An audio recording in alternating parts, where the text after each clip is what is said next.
नमस्कार दोस्तों, in focus civil academy पे मॉडर्न हिस्ट्री का नया हस्ताक्षर में आनंद आपके साथ हिस्ट्री के मॉडर्न के पार्ट का तीसरा वीडियो लेकर आपके सामने आया हूं। अपने पहले दो वीडियोस में हमने मॉडर्न हिस्ट्री की शुरुआत, बंगाल के नवाबों का इतिहास और दूसरे वीडियो में हमने अली वर्दी खां, उनके नवासे सिराजुद्दौला और प्लासी युद्ध की भी चर्चा की। प्लासी युद्ध के परिणाम को मैंने लास्ट वीडियो में आपके सामने बता दिया था कि बंगाल में फिर स्वतंत्र नवाबों की सीरीज खत्म हो जाती है और इसके बाद बंगाल में उन नवाबों की सीरीज शुरू होती है जो कि ईस्ट इंडिया कंपनी द्वारा संचालित हुए थे। ठीक है, तो ईस्ट इंडिया द्वारा नियंत्रित किए गए हम अपने सबसे पहले बंगाल के नवाब की चर्चा शुरू करते हैं और वो थे आपके मीर जफर। कौन थे? मीर जफर। आपको मालूम था कि ये सिराज के कमांडर थे और सिराज को दगा देने के इनाम के रूप में इनको बंगाल का नया नवाब चुना गया था। और मैं बाकी सारी बातें अगर आपको बताऊंगा तो आप हैरान रह जाएंगे इनके बारे में। मीर जफर 1757 से 1760 तक बंगाल के नवाब रहे। इस दौरान मीर जफर का काम केवल इतना था कि कंपनी जितना लूट सकती थी उसमें कंपनी की मदद करना। कंपनी ने लगातार मीर जफर को अपना एक टूल के तौर पर इस्तेमाल किया। कंपनी के अधिकारी रोज मीर जफर के सामने खड़े होते रहे और इनाम और खजाने से कुछ ना कुछ जितना आवश्यक हो सके उतना धन लूटते रहे। ठीक है, रॉबर्ट क्लाइव का गधा ये मीर जाफर के अपने जीवन की कमाई थी, ये उपलब्धि कि उसे रॉबर्ट क्लाइव का गधा कहा जाता था। मुझे उम्मीद कम है कि ये पूछा जाएगा, बट फिर भी मालूम होना चाहिए कि मीर जाफर को रॉबर्ट क्लाइव का गधा भी कहा जाता था। ठीक है, मीर जाफर के ही समय कंपनी को आपके 24 परगना की दीवानी अधिकार मिल गए थे, यानी एक अनऑफिशियल शुरुआत कंपनी कर चुकी थी बंगाल में रूल करने के लिए। बट कंपनी को अभी भी ऑफिशियल शुरुआत करने से डर लग रहा था क्योंकि कंपनी बहुत सारी ऐसी जिम्मेदारियां थी जो कि उठाना नहीं चाहती थी। 1760 तक आते आते मीर जाफर और कंपनी के संबंध बदल चुके थे। कैसे? 1760 तक कंपनी और मीर जाफर के संबंध ऐसे बदल चुके थे कि मीर जाफर का जो है दम घुट रहा था इस कंपनी के एक्सेस नियंत्रण से और इस लूटमार से। दूसरी तरफ मीर जाफर डचों के साथ सहयोग करके अंग्रेजों को बंगाल से बाहर निकालने का एक असफल प्रयास कर रहा था, जिसकी जानकारी ईस्ट इंडिया कंपनी को हो जाती। और ईस्ट इंडिया कंपनी को जब जानकारी होती है तो मीर जाफर को कंपनी बंगाल के नवाब पद से हटा देती। और इस घटना को बंगाल में प्रथम क्रांति के तौर पर देखा जाता है। ये किसके लिए हुई थी? ये अंग्रेजों के लिए हुई थी। ठीक है, तो जितने भी पॉइंट्स थे जल्दी से लिख लेते हैं, इसके बाद जो है हम अपने बंगाल के अगले नवाब की तरफ बढ़ते हैं। तो मीर जाफर के समय में कोई बहुत ज्यादा विशाल, यही कह सकता हूं कि बहुत महत्वपूर्ण घटनाएं नहीं हुई। आप ये देख सकते हैं कि इसी के समय ईआईसी को कहां के दीवानी अधिकार प्राप्त हुए? इसी समय ईआईसी को 24 परगना के दीवानी अधिकार दिए गए। दीवानी अधिकार जो है दिए गए। ठीक है, इसके अलावा इनकी उपाधि क्या थी? इन्हें क्लाइव का गधा कहा गया। ठीक है, इन्हीं के समय खजाने की लूट हुई बंगाल में। ठीक है, और फाइनली 1760 में ईआईसी ने इन्हें नवाब पद से हटा दिया। क्या किया? नवाब पद से हटा दिया। और नवाब पद से जो हटा दिया वाली घटना है ये क्या कहलाई? ये कहलाती है बंगाल की प्रथम क्रांति। ये क्या कहलाती है? बंगाल की प्रथम क्रांति, है कि नहीं? तो मीर जाफर के बारे में इतना ही है। मीर जाफर के अपने पहले कार्यकाल में बहुत ज्यादा कोई महत्वपूर्ण घटनाएं ना हुई हैं, ना इसके बारे में आपको ज्यादा अधिक जानने की जरूरत है। मीर जाफर के बाद जो बंगाल का अगला नवाब बनता है वो भी ईआईसी द्वारा ही अपॉइंट किया जाता है और वो कोई और नहीं है, वो आपके इसी मीर जाफर का दामाद है और उसका नाम है मीर कासिम। क्या नाम है? मीर कासिम, जिसका कार्यकाल 1760 से 1763 तक है। मीर कासिम की नियुक्ति मीर जाफर को हटाकर होती है। और 1760 में जब मीर कासिम को अपॉइंट किया जाता है तो आप ये समझिए कि मीर कासिम अपनी इस नियुक्ति के कर्टसी के तौर पर ईआईसी को मिदनापुर, चटगांव और बर्दवान इनकी जमींदारी दे देता है। बट मीर कासिम मीर जाफर से थोड़ा सा जो है अलग रहता है। ये ईआईसी से अपने आप को जितना जल्दी संभव हो सके उतना जल्दी हटाना चाहता था ईआईसी के नियंत्रण से। उसके लिए कुछ एक्शंस लेता है, जैसे ढाका राजधानी हुआ करती थी बंगाल की, उसको ढाका से मुर्शिदाबाद लेकर आए थे कौन? मुर्शिद कुली खान साहब। और मुर्शिद कुली खान के समय राजधानी बनी मुर्शिदाबाद को बदल देता है कौन? मीर कासिम। और मुर्शिदाबाद से अपनी राजधानी दूर ले जाता है और कहां ले जाता है? बिहार के मुंगेर में ले जाता है। तो सवाल ये पूछा जाता है कि बंगाल के किस नवाब ने राजधानी मुर्शिदाबाद से मुंगेर स्थानांतरित की? तो वो भी आपके मीर कासिम ही निकल जाते हैं। अपनी मिलिट्री को ये बिल्कुल यूरोपियन स्टाइल में तैयार करते हैं और इसके लिए वो एक अधिकारी, उनका नाम था वॉल्टर रीनहार्ड। क्या नाम था उनका? उनका नाम था वॉल्टर रीनहार्ड। उनका सहयोग लेते हैं और वॉल्टन रीनहार्ड को वो समरू की उपाधि देते हैं। बाद में इन्हीं की पत्नी बेगम समरू सरधना में एक चर्च का निर्माण भी करवाती है। इनके संबंध कैसे खराब होते हैं वो हम देखेंगे, पर मीर कासिम के बारे में जितने आज तक पूछे गए फैक्ट्स हैं उनको जल्दी से एक बार देख लेते हैं कि क्या क्या फैक्ट पूछे गए हैं। सबसे खास बात क्या है? सबसे पहली बात तो ये है कि राजधानी ट्रांसफर की। सबसे खास बात क्या निकल के आती है कि राजधानी इन्होंने कहां से? मुर्शिदाबाद से मुंगेर ले गए। राजधानी मुर्शिदाबाद से ये कहां ले गए? मुंगेर ले जाते हैं। ये इनका सबसे पहला एक्शन था। इसके अलावा कंपनी को ये कौन कौन से क्षेत्र प्रदान करते हैं? बर्दवान, मिदनापुर एवं कौन से? बर्दवान, मिदनापुर। इसके अलावा एक क्षेत्र मैंने आपको बताया था, बर्दवान, मिदनापुर, और जो है चटगांव का जो क्षेत्र है आपके, चटगांव की दीवानी किसको प्रदान की? ईआईसी को। ठीक है। दूसरी बात, अपनी जो सेना है उसको बिल्कुल यूरोपियन लाइन में तैयार किया। अपनी जो सेना है उसको बिल्कुल यूरोपियन लाइन में तैयार किया और इसके लिए इन्होंने किस अंग्रेज अधिकारी की मदद ली? वो अंग्रेज अधिकारी था Walter Reinhard. Walter Reinhard. और इसको इन्होंने कौन सी उपाधि दी?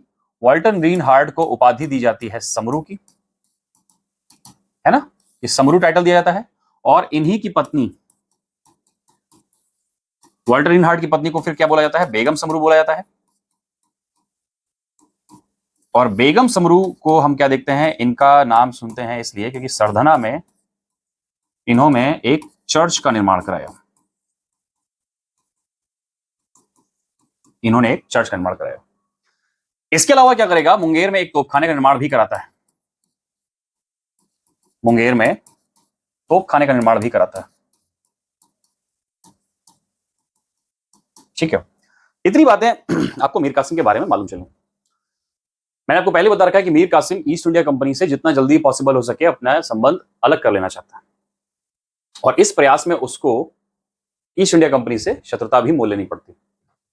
ऐसे कई एक्शंस थे उसके जिसकी वजह से ईस्ट इंडिया कंपनी को मीर कासिम पर विश्वास धीरे धीरे जाता गया। उनमें से सबसे पहला एक्शन था अपनी राजधानी मुर्शिदाबाद से मुंगेर स्थानांतरित करना, ट्रांसफर करना। ये वो पहला एक्शन था जिसकी वजह से कंपनी को इसकी हरकतों पर शक हुआ। दूसरा, जिस प्रकार से इसने वॉल्टर रीन हार्ड से मदद ली अपनी मिलिट्री को यूरोपियन स्टाइल में तैयार करने के लिए, वो भी कंपनी को मालूम चलता है तो काफी विवाद पैदा होता है। और एक एक्शन इसका ऐसा निकल के आ जाता है जिसने सीधा सीधा कंपनी को इसके खिलाफ खड़ा कर दिया। मैंने आपको बिल्कुल पहली क्लास में, अगर आपको याद हो तो, एक अंग्रेजों को कलकत्ते में बंगाल बिहार उड़ीसा में मिले एक विशेषाधिकार की चर्चा की थी जिसे दस्तक बताया था। और दस्तक के तहत बंगाल, बिहार और उड़ीसा में कंपनी मुफ्त व्यापार करती थी बिना किसी को टैक्स दिए हुए, बिना बंगाल के नवाब को टैक्स दिए हुए।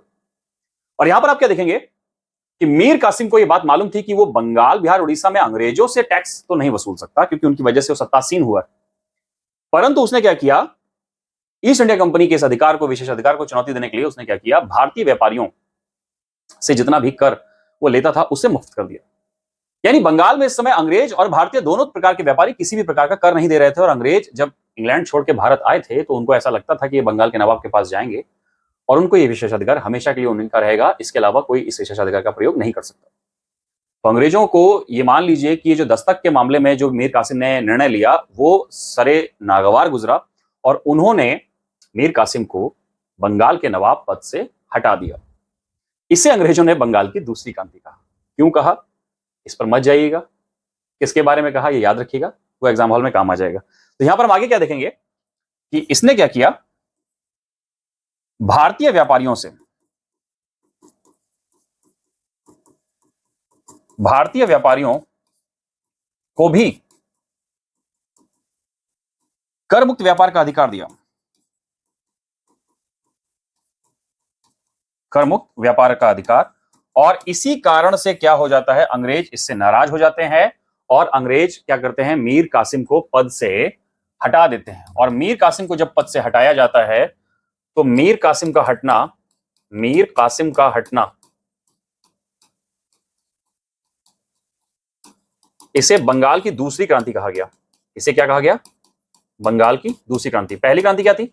मीर जफर का हटना। अब मीर कासिम तो हट गए, वो तो बात ठीक है, फिर बंगाल का नया नवाब कौन बनेगा? तो कहते हैं कि पहला इश्क भुलाया नहीं भूलता, और ईस्ट इंडिया कंपनी का पहला इश्क कौन था? मीर जफर था। कैसा भी हो, बेवफा भी हो, नालायक भी हो, तो भी कंपनी को याद रहेगा। ठीक। तो ईस्ट इंडिया कंपनी अपने पुराने वफा की तरफ लौटती है और बंगाल का नवाब फिर से अपॉइंट कर देती है। किसको? मीर जफर को। तो यहां पर जो है ये बागड़बेले नवाब मीर जफर को हम फिर से देखेंगे, और इसके समय आपको क्या क्या दिखाई पड़ेगा? इसके समय आपको बड़ी महत्वपूर्ण घटना दिखाई पड़ेगी। मीर जफर 17 से जो है 63 से 65 इनका दूसरा कार्यकाल रहता है मीर जफर का। ठीक है।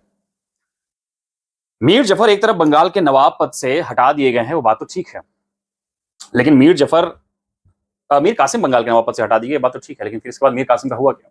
इसके बाद जो हुआ बहुत इंटरेस्टिंग है। मीर कासिम अपना खजाना, अपनी सेना लेकर पहुंचते हैं अवध के नवाब शुजाउद्दौला के पास। किसके पास? शुजाउद्दौला के पास। और इन्होंने अपनी व्यथा बताई। शुजाउद्दौला इनसे पूछता है, भाई क्या हो गया? तो मीर कासिम कहता है, मेरी तो कट गई, तुम्हारी कटेगी।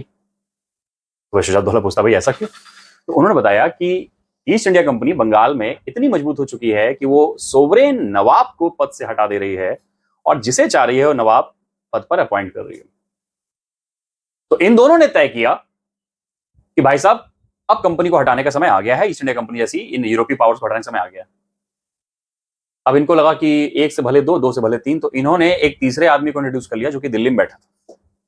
और दिल्ली में बैठा था इस समय शाह आलम सेकंड, शाह आलम द्वितीय।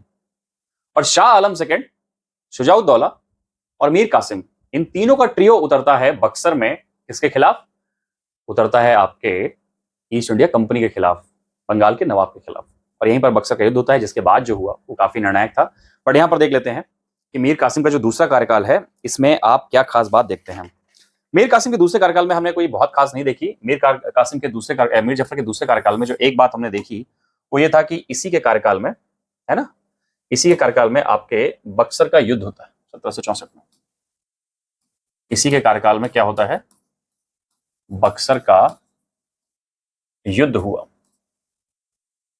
अब बक्सर का युद्ध जो है आपको मालूम है अक्टूबर 1764 में होता है ना। तारीख शायद 20 अक्टूबर 1764 भी बताई जाती है। तारीख यदि डिफरेंट हो तो आप देख लीजिएगा एक बार फिर से। जहां तक मुझे मालूम है 20 अक्टूबर 1764 बक्सर के युद्ध की तारीख बताई जाती है। इस युद्ध में कौन है? इस युद्ध में एक तरफ है त्रिपक्ष यानी ट्रियो, और दूसरी तरफ कौन है? East India company. ठीक है। त्रिपक्ष में कौन कौन है? त्रिपक्ष में आपके मीर कासिम, और मीर कासिम कहां से संबंधित था? ये संबंधित था बंगाल से। दूसरे थे मीर आपके शुजाउद्दौला। कौन थे?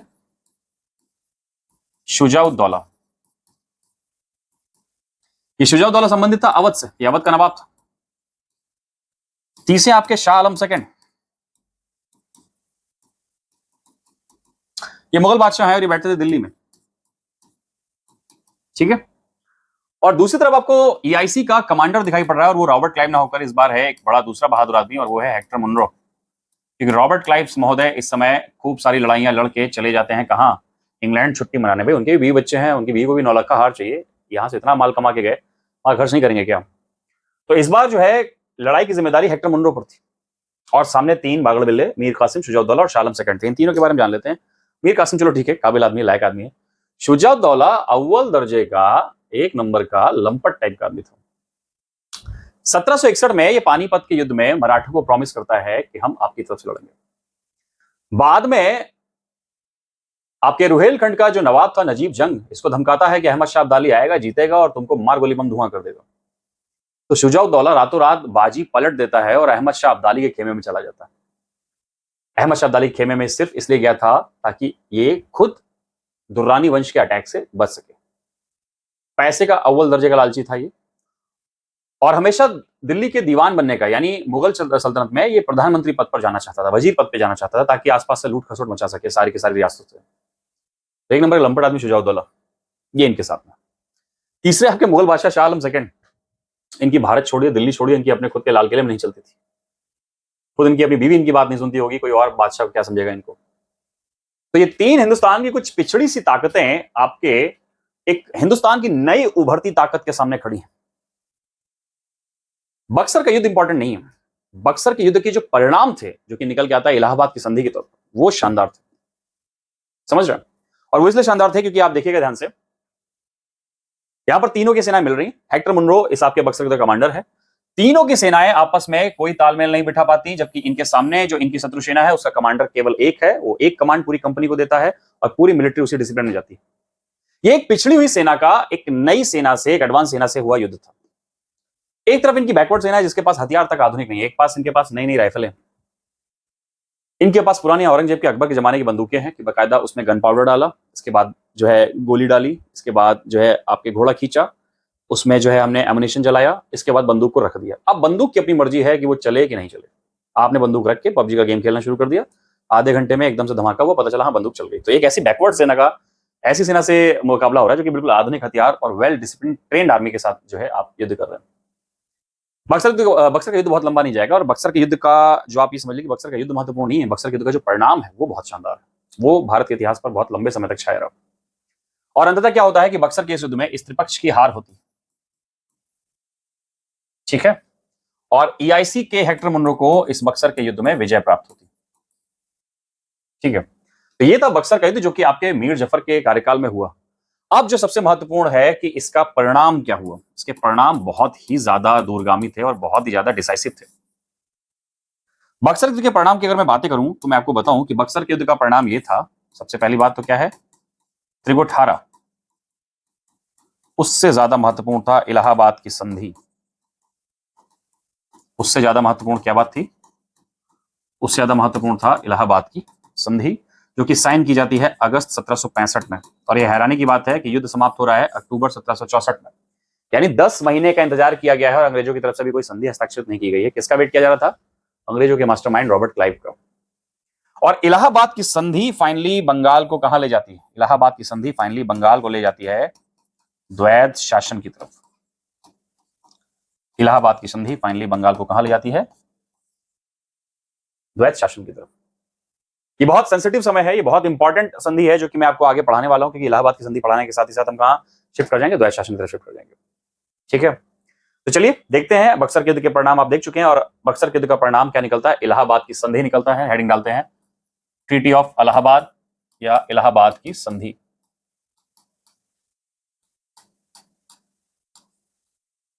ठीक है, परिणाम भी बड़े मजेदार निकलते हैं अगर मैं आपसे बताऊं।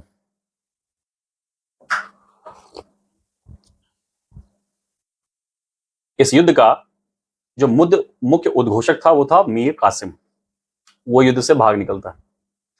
भाई जो बेगानी शादी में दो अब्दुल्ले नाचे हैं बक्सर के, उन दोनों के कांट ऐड करेगा रॉबर्ट क्लाइव। रॉबर्ट क्लाइव का 10 महीने तक वेट किया जाता है। अक्टूबर 1764 में आपके बक्सर का युद्ध समाप्त हो रहा है, लेकिन 10 अगस्त तक कोई संधि, 1765 तक कोई संधि नहीं की गई। रॉबर्ट क्लाइव का ऑरा ये बन चुका था इस समय कि जो करेगा रॉबर्ट क्लाइव करेगा। और रॉबर्ट क्लाइव इस संधि के तहत जो करेगा, मैं थोड़ी देर में आपको साबित कर दूंगा कि इलाहाबाद की संधि रॉबर्ट क्लाइव के खुराफाती दिमाग का कितना शानदार करिश्मा था। इलाहाबाद की संधि आपके, मैंने बताया कि अगले साल 1765 में की जाती है, और ये दो लोगों के साथ की जाती है। पहली संधि की जाती है 12 अगस्त 1765 को, और दूसरी संधि इलाहाबाद की साइन की जाती है आपके 16 अगस्त 1765 को। रॉबर्ट क्लाइव ने संधि की शुरुआत ही इतने मास्टरमाइंड स्ट्रोक से की कि मैं आपको ये कह सकता हूं कि ब्रिटिशर्स से नफरत कई बार होती तो है, लेकिन उनका दिमाग और उनकी शानदार जो स्किल है शासन करने की, वो देखकर कभी कभी उनके लिए वाह करने का मन करता है। वो भले ही वो हमें ही तकलीफ दे रहे हो, लेकिन जिस अंदाज से वो तकलीफ देते हैं वो बड़ी शानदार है। 12 अगस्त को उन्होंने जो संधि की है वो की है शाह आलम सेकंड से, यानी सबसे पहले बुलाया जाता है मुगल बादशाह को, शाह आलम सेकंड को बुलाया जाता है। क्या क्या हुआ बताता हूं। 16 अगस्त को जो संधि की गई है वो इस युद्ध के सबसे जो है बड़े मूर्ख शुजाउद दौला से की गई, ठीक है। तो दोनों की अपनी संधि की तारीखें आपके सामने निकल के आ गई। अब संधियों में क्या क्या हुआ है वो बड़ी बात देखिए। 12 अगस्त 1765 को जब रॉबर्ट क्लाइव के सामने शाह आलम सेकंड प्रस्तुत हो रहा है, तो शाह आलम सेकंड को रॉबर्ट क्लाइव ने वो इज्जत दी जो रॉबर्ट क्लाइव को मालूम है कि वो क्यों दे रहा है, लेकिन शाह आलम सेकंड को विश्वास नहीं हो रहा कि क्यों मिल रही। शाह आलम सेकंड को रॉबर्ट क्लाइव मुगलिया बादशाह मानते हुए पूरे हिंदुस्तान का बादशाह मान रहा है। इसलिए नहीं कि वो पूरे हिंदुस्तान का बादशाह है, इसलिए कि हिंदुस्तान के जिस जिस कोने का उसे हिस्सा चाहिए वो शाह आलम सेकंड से साइन कराए। क्योंकि भारत का जब आपके विकेंद्रीकरण हुआ था मुगलिया सल्तनत में औरंगजेब की मृत्यु के बाद, तो सबने अपनी अलग अलग ढपली, अपनी अपनी अलग अलग राग तो बजा लिए थे, आधिकारिक तौर पर नहीं, ऑफिशियली कोई अलग नहीं हुआ था। तो रॉबर्ट क्लाइव का यह मानना था कि शाह आलम सेकंड केवल दिल्ली के नहीं, पूरे भारत के मुगलिया बादशाह, और जहां की भी संधि करनी होगी हम मुगलिया बादशाह शाह आलम सेकंड से बातचीत करेंगे, बाकी किसी से नहीं। क्योंकि इस एक चीज का प्रयोग वो केवल आपके इलाहाबाद की संधि में नहीं करेंगे, वो आपके हैदराबाद के निजाम से भी उत्तरी सरकार का इलाका यही बोलकर लेते हैं, ये इलाका मुगलिया बादशाह शाह आलम सेकंड का है। शाह आलम सेकंड को वो जो इज्जत दी गई थी, कुल मिला के उनकी खुद की इज्जत लूटने के लिए दी गई थी। ज्यादा परेशान मत हुई। सबसे शानदार बात देखिए क्या की गई, जो सबसे डिसाइसिव अधिकार निकल के जाता है। देखिए ध्यान से, सबसे पहली बात तो बंगाल, बिहार एवं उड़ीसा के इन तीनों जगहों के दीवानी अधिकार, इन तीनों जगहों के दीवानी अधिकार अब चले गए हैं किसके पास? वो चले गए हैं ईआईसी के पास। आप इसके महत्व को अगर समझना चाहते हैं तो मैं आपको बताऊंगा। जब भी आपसे कोई कहे कि मेरा वहां शासन चलता है, मेरा वहां रूल चलता है, तो रूल शब्द का दो मतलब होते हैं।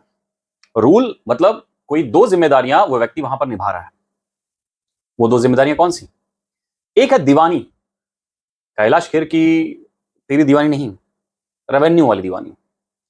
दीवानी का मतलब किसी स्थान विशेष से कर वसूलने का अधिकार।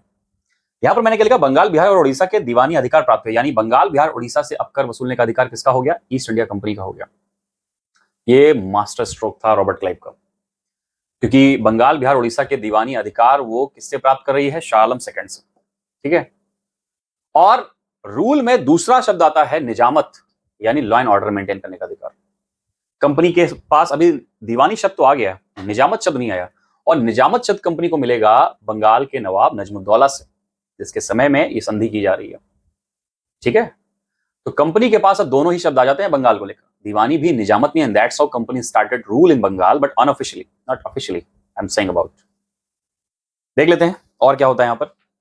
बंगाल, बिहार, उड़ीसा के दीवानी अधिकार कंपनी को प्राप्त हो जाते हैं, ईआईसी को प्राप्त हो जाते हैं। दूसरा, बादशाह को बोला जाता है दिल्ली की सर्दी आप झेल नहीं पाओगे, आप एक काम करो, इलाहाबाद के संगम में जो है, जो किनारे आपके पुरखे जो है अकबर साहब ने जो किला बनाया, वहीं पर आप रहो, आप इलाहाबाद चले जाओ। तो बादशाह को इलाहाबाद निर्वासित कर दिया जाता है, एक्सपेल कर दिया जाता है। अब बादशाह से बोला गया कि भैया, बादशाह ने बोला भैया महाराज बंगाल, बिहार, उड़ीसा ले लियो, वो तो ठीक है, हमको दिल्ली से भी भगा दिया, वो भी ठीक है, हम करेंगे क्या? खाएंगे क्या? है नाच गाने के शौकीन तो बादशाह हमेशा रहे, वो सारे शौक कैसे पूरे करेंगे? तो कंपनी ने बोला चलो ठीक है, इस बंगाल, बिहार, उड़ीसा की जो दीवानी राइट तुम हमको दिए हो, उसके हम तुमको 26 लाख रुपए पे कर देंगे। कितने? 26 लाख रुपए। 2 या 2.5 करोड़ रुपए सालाना के ज्यादा रेवेन्यू जनरेट करने वाले बंगाल को कौड़ी के दाम में बेच दिया गया है शाह आलम सेकंड द्वारा। और ये वो बंगाल, बिहार, उड़ीसा का इलाका है जो कि शाह आलम सेकंड का था भी नहीं, वो बंगाल के नवाब के अंडर में आता था। रॉबर्ट क्लाइव की बहादुरी क्या देखिए, बंगाल, बिहार, उड़ीसा का सौदा हो रहा है चांदनी रात में, बट किसकी अनुपस्थिति में? बंगाल के नवाब की अनुपस्थिति में, नजमुद्दौला की अनुपस्थिति में। इसके बदले उसको 26 लाख रुपए दे दिए गए। अब बोला बादशाह कि नहीं भैया ये तो बहुत कम है, इतने तो हमारी अय्याशी पूरी नहीं हो पाएगी। तो उसको बोला गया कि काम करो, तुम्हें इलाहाबाद एवं कड़ा की जागीरें हम दे रहे हैं। इलाहाबाद एवं कड़ा की जो जागीर है वो हम तुम्हें दे रहे हैं। ये किसको दे दी गई? ये मुगल बादशाह को दे दी गई। अब मजेदार बात यह है कि इलाहाबाद और कड़ा की जागीरें थी किसकी? अवध के नवाब शुजाउद्दौला की। कब दे दी गई? 12 अगस्त को। अवध के नवाब शुजाउद्दौला से बातचीत कब की जा रही है? 16 अगस्त को। रॉबर्ट क्लाइव का कॉन्फिडेंस देखिए, ये वो चीज किसी दूसरे को सौंप दे रहा है जो उसके कंट्रोल में ही नहीं। ये सिंपल ऐसा है कि आप एक ऐसी चीज का सौदा एक ऐसे व्यक्ति से कर पाए हैं जिसको, जो आपके अधिकार में है ही नहीं। बट रॉबर्ट क्लाइव का कॉन्फिडेंस देखिए, रॉबर्ट क्लाइव शुजाउद्दौला को जब चाहेगा मोल्ड कर लेगा। तो यहां पर आपके देखिए इलाहाबाद की संधि 12 अगस्त में जो शाह आलम सेकंड के साथ हुई, इसके जरा रिजल्ट देखिए आपके कि इलाहाबाद भगा दिए जाते हैं, शाह आलम सेकंड निर्वासित हो जाते हैं, वहीं रहेंगे। इनके खर्चे के लिए इलाहाबाद में कड़ा की जागीरें दी गई हैं बादशाह को। इसके अलावा 26 लाख रुपए दिए गए हैं बंगाल, बिहार, उड़ीसा की दीवानी अधिकार बादशाह को देने के लिए, कंपनी को देने के लिए, जिसके लिए हर साल उनको इतना पे किया जाएगा। अब बुलाया जाता है शुजाउद्दौला को, जो कि इस युद्ध का मुख्य मास्टरमाइंड था। उसके कान टाइट किए जाएंगे। सबसे पहले उसको बोला गया, सुनो तुम 50 लाख रुपए पहले तो युद्ध हर्जाना दो, वॉर इंडेमनिटी पे करो। काहे कि तुम्हारी खोपड़ी की वजह से हमारे इतने सैनिकों का नुकसान हुआ, अगर मीर कासिम तुम्हारे पास आया भी था और युद्ध का पुदीना वो तुम्हें सूंघा भी रहा था तो तुमने सूंघा क्यों? है कि नहीं? तुम इनकार भी कर सकते थे, बट तुम्हारे उस हाँ की वजह से हमको बहुत नुकसान हुआ। तो तुम एक काम करो, सबसे पहले 50 लाख रुपए युद्ध हर जाना दो। और हमने देखा था कि इस युद्ध में सबसे ज्यादा तुम्हारी ही सेना उछल रही थी, तो आप अपनी सेना घटाइए। सेना घटाई गई, ठीक। और सेना घटा के उसको रिप्लेस किया गया ईस्ट इंडिया कंपनी की सेना से, जिसको हम 1799 में लॉर्ड वेलेजली की सब्सिडरी अलायंस का ये इनिशियल फैक्टर हम देख सकते हैं कि यहां अवध में सबसे पहले लागू होता दिखाई पड़ रहा है, ठीक है। चुनार का किला वापस चला गया। चुनार का किला ये अंग्रेजों को दे दिया गया। और शुजाउद्दौला की राइवलरी चलती थी बनारस के जमींदार बलवंत राय से, बलवंत सिंह से। बलवंत सिंह ने इस युद्ध में ईस्ट इंडिया कंपनी की मदद की, तो बनारस की जागीर जो है वो बलवंत सिंह को दे दी जाती है। वो किसको दे दी जाती है? वो दे दी जाती है बलवंत सिंह को। देखिए, बलवंत सिंह को, ठीक है। तो इस तरह से इलाहाबाद की संधि में आप क्या देख रहे हैं, उन्होंने अवध जो कि सबसे मजबूत शासन था उसको नियंत्रित कर दिया है, बंगाल को अपनी जेब में ले लिया है, और दिल्ली जो सिंबॉलिक तौर पर भारत का सबसे बड़ा शक्तिपुंज बना था उसको भगा दिया है इलाहाबाद। जो रूल शब्द होता है उसमें मैंने दो शब्दों का प्रयोग किया था, दीवानी और निजामत। उनमें से जरा आप एक शब्द को देखिए, वो आपके सामने दिखाई दे रहा है, वो है दीवानी अधिकार। और अब हमें प्राप्त करने हैं निजामत अधिकार। कहां के? बंगाल के। तो निजामत अधिकार जो है वो भी कंपनी को मिल ही जाते हैं, और कंपनी को निजामत अधिकार बंगाल के किससे प्राप्त होते हैं? सवाल भी बनाए और आप समझ भी लीजिए। वो प्राप्त होते हैं नजमुद्दौला से, और नजमुद्दौला को इसके एवज में 53 लाख रुपए पे किए जाते हैं। कितने? 53 लाख रुपए। और उसमें बंगाल का नवाब कौन था? वो था नजमुद्दौला, ठीक है। तो यहां पर देखिए, कंपनी ने इलाहाबाद की संधि में इलाहाबाद नहीं पूरे हिंदुस्तान की जिम्मेदारी ले रखी। जो बड़े बड़े शक्तिपुंज थे उनको नेस्तनाबूद कर दिया, और खुद अब उस वैक्यूम को भरने के लिए तैयार हो चुकी थी ईस्ट इंडिया कंपनी। और इलाहाबाद की संधि का रिजल्ट क्या रहा? What was the result of Allahabad की संधि? What was the result of treaty of Allahabad? अगर आप मुझसे पूछें क्या था, तो वो था बंगाल में द्वैत शासन। क्या शुरू हुआ? शुरू हुआ बंगाल में द्वैत शासन, जो कि आपके ब्रिटिश कंक्वेस्ट ऑफ बंगाल का लास्ट पॉइंट है, लास्ट चैप्टर, लास्ट टॉपिक है डिस्कस करने के लिए। द्वैत शासन means to say dyarchy in Bengal. What belongs to dyarchy? Dyarchy means a territory which has been ruled by two, यानी एक ऐसा क्षेत्र जो कि किसी दो शक्ति निकाय द्वारा चलाया जा रहा हो। बहुत ज्यादा शब्दों का प्रयोग नहीं करूंगा, आप इसे स्क्रीनशॉट लेकर रखिएगा। और बंगाल की इलाहाबाद की संधि के बाद हम जब आगे बढ़ते हैं तो यहां पर एक फैक्टर मैं आपको बताना भूल गया। यहां पर सेना घटाई गई, ठीक है, और अवध की सेना की भूमिका कौन निर्वहित करेगा? अवध की सेना की भूमिका निर्वहित करेगी ईस्ट इंडिया कंपनी की सेना। एक सेना जो कि इंग्लैंड से चल के आ रही है, आदेश मानेगी ईस्ट इंडिया कंपनी का, और वेतन देगा उसको शुजाउद्दौला। ये था रॉबर्ट क्लाइव का प्लान। और 1799 में इसी प्लान को मास्टरमाइंड प्लान के तौर पे उतार के देता है वेलेजली आकर, जब पूरी की पूरी इंग्लैंड की सेना इंग्लैंड के अधिकारियों की सुनने आ रही है और वो वेतन पा रही होगी भारतीय शासकों से। यानी भारतीय शासकों ने अपनी मौत का सामान खुद ही अपने राजधानियों में जमा करके रखा था सहायक संधि के तौर पर, ठीक। ये सहायक संधि का इनिशियल फॉर्म है। सवाल एक बार पूछा भी गया था कि सहायक संधि का जो शुरुआती चरण है वो कहां पर दिखाई पड़ा? वो दिखाई पड़ा इलाहाबाद की संधि में, तब जब सेना घटाई गई और अवध की सेना जो है घटाकर वहां पर ईस्ट इंडिया कंपनी की सेना अपॉइंट की गई, एक ब्रिटिश रेजिडेंट वहां पर नियुक्त किया गया। ये सहायक संधि का इनिशियल फॉर्म था।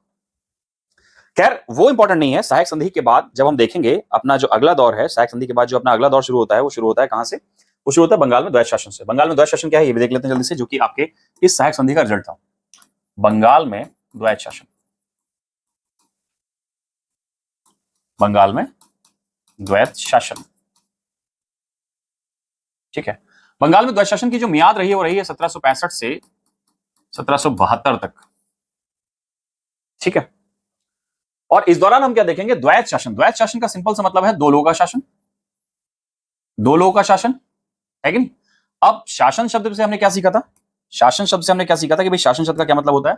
शासन शब्द का मतलब होता है दीवानी और निजामती अधिकार, है कि नहीं? तो यहां हम देखेंगे दीवानी अधिकार कौन चला रहा है और निजामती अधिकार कौन चला रहा है, ठीक है। ध्यान से देखिए, एक तरफ दो लोगों में कौन है? एक तरफ है ईस्ट इंडिया कंपनी,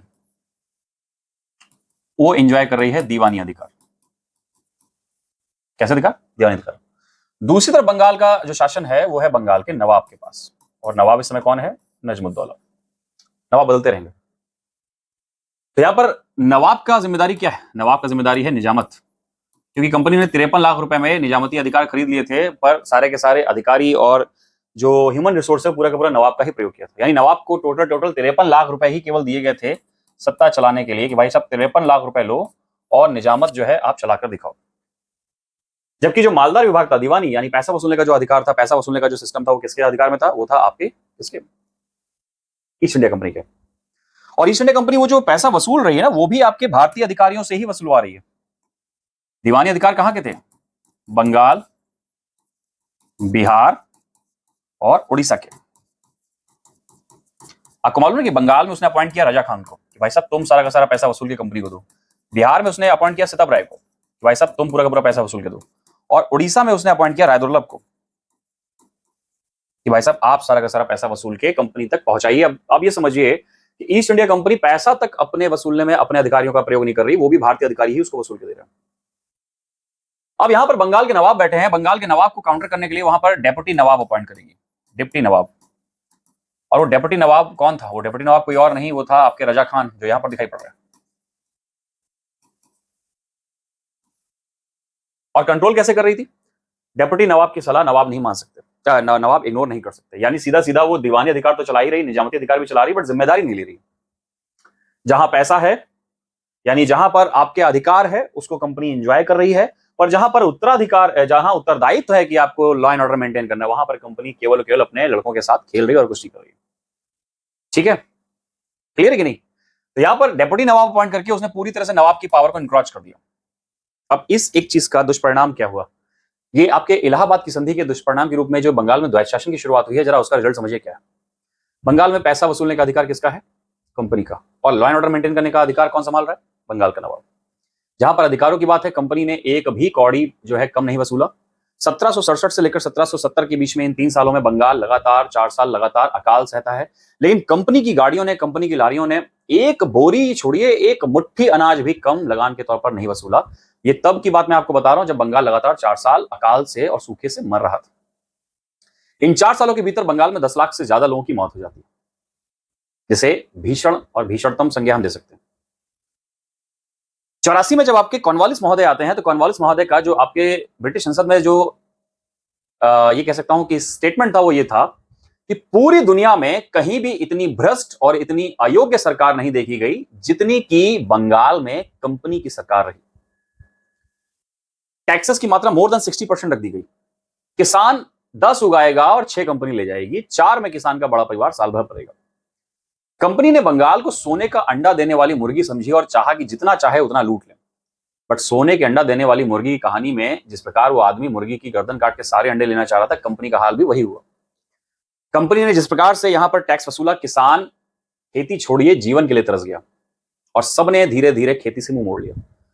अब बंजर खेतों से किसान टैक्स नहीं ले सकती।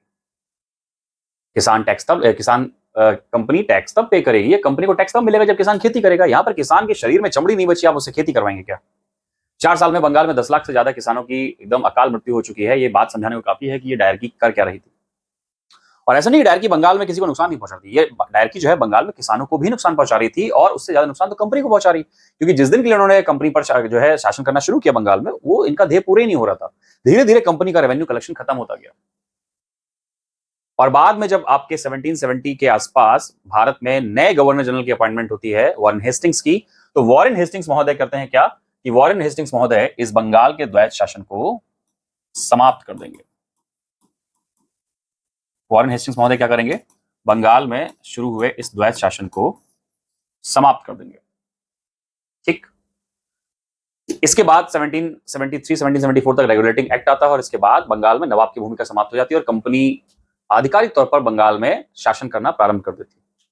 सो ब्रिटिश कंक्वेस्ट ऑफ बंगाल का ये चैप्टर यहीं पर क्लोज हो जाता है, जहां पर आप ये देखेंगे कि अनऑफिशियल तौर पर battle of Plassey, but official तौर पर भारत में ब्रिटिशर्स रूलिंग करना शुरू कर देते हैं आफ्टर बैटल ऑफ बक्सर। और इसके बाद जो ट्रीटी ऑफ इलाहाबाद होती है, वो अंग्रेजों को भारत में राज करने का आधिकारिक जो है क्या कहते हैं शुरुआत थी। और बाद में जो बंगाल का द्वैत शासन था, उसी के साथ भारत ने ये देख लिया था कि भारत में जो नए यूरोपियंस आए हैं, ये किस टेम्परामेंट, किस एटीट्यूड के साथ है। इसी के साथ आपका British conquest of Bengal chapter जो है समाप्त हो जाता है। अब आपकी भूमिका बस ये है कि ब्रिटिश कंक्वेस्ट ऑफ बंगाल यानी अंग्रेजों की बंगाल विजय पर संबंधित या अंग्रेजों के नवाबों से संबंधित जितने भी प्रश्न हो आप सॉल्व कीजिए। यदि कोई नहीं आता है तो हम आपको ग्रुप पर डिस्कस प्रश्न अपना भेज सकते हैं, जिसके उत्तर जैसे ही मेरे सामने आएंगे मैं आपके सामने उत्तर प्रस्तुत कर दूंगा। ठीक है, अपनी अगली क्लास में हम मिलेंगे अपने अगले बहुत इंटरेस्टिंग चैप्टर, भारत का पूर्वी हिस्सा हमने जिता दिया बंगाल के रूप में, अब भारत के पश्चिमी हिस्से में चलेंगे और पढ़ेंगे ब्रिटिश कंक्वेस्ट ऑफ मराठा, अंग्रेजों की मराठा विजय। इंटरेस्टिंग है। मिलते हैं नेक्स्ट क्लास में। जय हिंद।